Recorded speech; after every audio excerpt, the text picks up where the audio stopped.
No fim da tarde, houve manifestação na rodovia Raposo Tavares, em Mairinque, com faixas e cartazes. Eles pediam por sinalização de segurança dos motoristas e pedestres que trafegam pela via. A Polícia Rodoviária e guardas municipais acompanharam o protesto, que foi pacífico. Constantemente, a rodovia tem sido cenário de acidentes graves envolvendo mortes. Na segunda-feira, uma jovem de 22 anos morreu em um cruzamento ao se envolver em um acidente com um caminhão. A mãe da vítima lamenta, lógico, a morte da filha e o descaso, principalmente com o local. Estou muito sentida ainda, né? Mas eu estou contente com essa mobilização e peço um apelo às autoridades, à comunidade, né, que tome uma providência. Porque a estatística diz que são 22 acidentes naquele trevo e 5 mortes. Mas a estatística ela não conta quantas mães estão com filhos sequelados, aleijados, em cadeira de roda. E eu queria muito uma providência urgente. Uma situação bem difícil mesmo. Olha, uma telespectadora enviou um vídeo para a nossa redação reclamando da demora no atendimento da UPH da zona norte de Sorocaba. Isso foi hoje à tarde. Segundo ela, apenas 2 dos 5 médicos que deveriam atender estavam no local. E algumas pessoas aguardavam mais de 3 horas para passar pela triagem, não atendimento, triagem. Nós entramos em contato com a Secretaria da Saúde, que por meio de nota informou que 2 médicos tiveram que realizar simultaneamente o atendimento de um caso de emergência. Até aí, ok, isso acontece. Agora, olha, um outro profissional chegou atrasado. Mostra aí a falta de comprometimento, né? Mas depois de chegar o médico e acabar o outro atendimento, foi normalizada a situação. Agora você vê imagens de carros que caíram em uma cratera na rua Emiliano Ramos, no bairro Quintais do Imperador, em Sorocaba. A via cedeu quando alguns veículos passavam pelo local. A rua está passando por uma obra de pavimentação.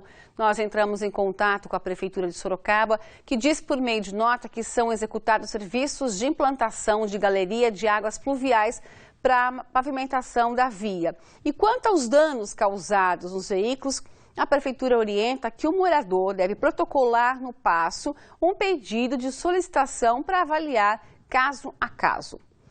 E você também pode enviar a sua sugestão de reportagem para a nossa equipe. O nosso site é tvsorocaba.com.br e o nosso telefone é o 15 32 38 8804.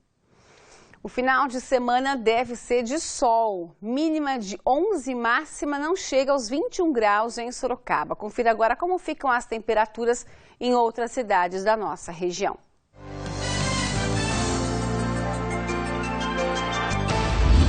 Em Itapetininga, a mínima prevista é de 11 graus e a máxima chega aos 21. Mesma a mínima prevista para Jundiaí, que pode ter máxima de até 23 graus. Serquilho tem máxima de 22. Em Mairinque, as temperaturas variam entre 8 e 22 graus.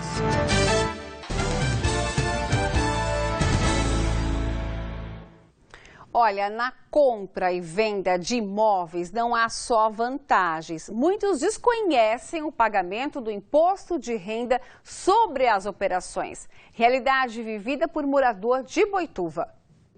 Para quitar algumas dívidas, Vilmar teve de vender um imóvel em 2013. Como não sabia que teria um prazo para contribuir com o leão, acabou se endividando ainda mais. Até que o imposto chega na sua porta, bate a sua porta e diz, olha, chegou a hora e para tal você tem mais X% de multa, mais Y de juros, e aí você se vê numa situação bastante difícil, bastante constrangedora, além de ficar com uma dívida maior. Silvério vendeu uma casa em 2014 e, por ter se informado, não teve problema com a declaração. Eu tive orientação do meu contador anos atrás sobre o assunto. E quando a venda se concretizou, entrei em contato para confirmar certas dúvidas que eu tive e fiz a declaração para a Receita sobre a venda do meu imóvel. Ele recomenda essa orientação de um especialista a quem passa pela mesma situação. Caso contrário, leva a mordida e não é brincadeira. Ao vender um imóvel, o contribuinte necessita pagar imposto de renda de 15% sobre o chamado ganho de capital, que é a diferença entre o custo da compra e o valor recebido pela venda.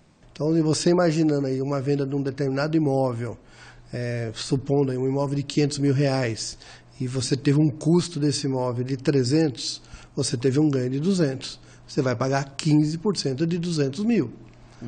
Então, nós estamos falando aí de R$30 mil. O especialista alerta para o prazo. Se a venda for realizada, por exemplo, em junho, o imposto deverá ser pago até o último dia de julho. O não pagamento desse imposto no prazo, lembrando que ele vence no último dia do mês seguinte à venda, ele vai acarretar multa, que essa multa pode chegar até 20% do valor do imposto, e mais juros. Se essa inadimplência ainda permanecer por vários meses, esse débito poderá ser cobrado judicialmente pela Receita Federal. Para diminuir a taxa de ganho de capital no momento da venda, a dica é informar em todas as declarações os investimentos e reformas realizadas no local. O contribuinte fica isento do imposto sobre o ganho, desde que utilize o valor integralmente na compra de outro imóvel. A venda de um imóvel até 440 mil, ele também é isento, só pelo valor, mas ele tem que ser o único imóvel da pessoa. O pagamento é realizado por um documento emitido pelo Programa de Apuração de Ganhos de Capital localizado no site da Receita Federal. O cálculo do valor é automático e a guia pode ser paga no banco. Na realidade, na época da declaração de imposto de renda, você só vai apresentar as informações. Todo o cálculo e pagamento desse imposto ele ocorre no momento da venda. Então tem que tomar muito cuidado com isso para não ter essas multas, juros e ser cobrado judicialmente depois.